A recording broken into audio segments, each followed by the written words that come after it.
Candidate number 1 is a 19-year-old young lady who had recently finished high school.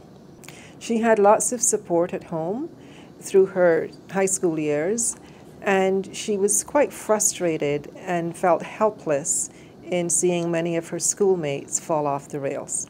Candidate number 1 had a specific goal in mind, which was to assist youth. And she wanted to serve on a board where she could bring the rail experience that she had and she saw through her schoolmates, bring that to the board and be the voice for youth.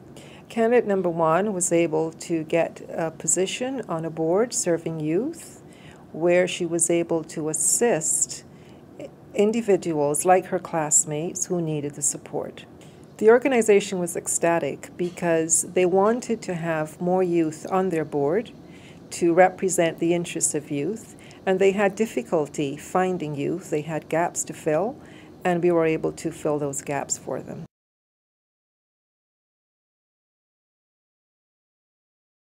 Candidate number 2 is a young lawyer who's at the peak of his career, and he's very aware of systemic barriers which are stopping him from breaking through the glass ceiling. Candidate number 2's goal was to utilize his leadership skills. He also wanted to advance his career and to break through the glass ceiling.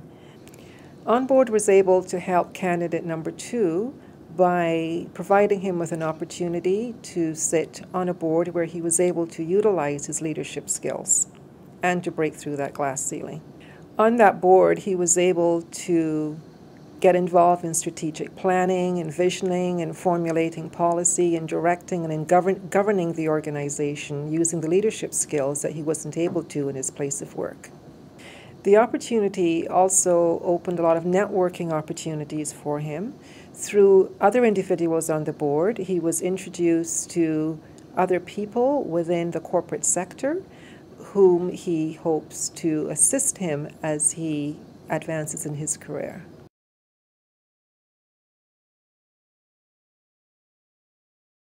Candidate number 3 is an ambitious PhD individual who's working in the healthcare policy field.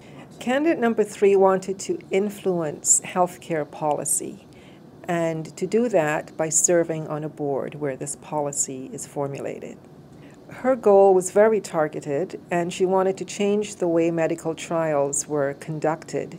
Through her research, she noticed that visible minorities were excluded from the medical trials, and she wanted to change that because the outcomes did not include visible minorities since they weren't part of the trial.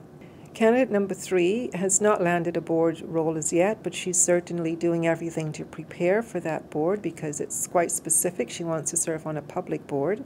So she has completed the essentials of board governance for public sector boards, which DiverseCity onBoard offers to its roster members who are ready for public boards. She is ready and able to get on that board once an opportunity comes up.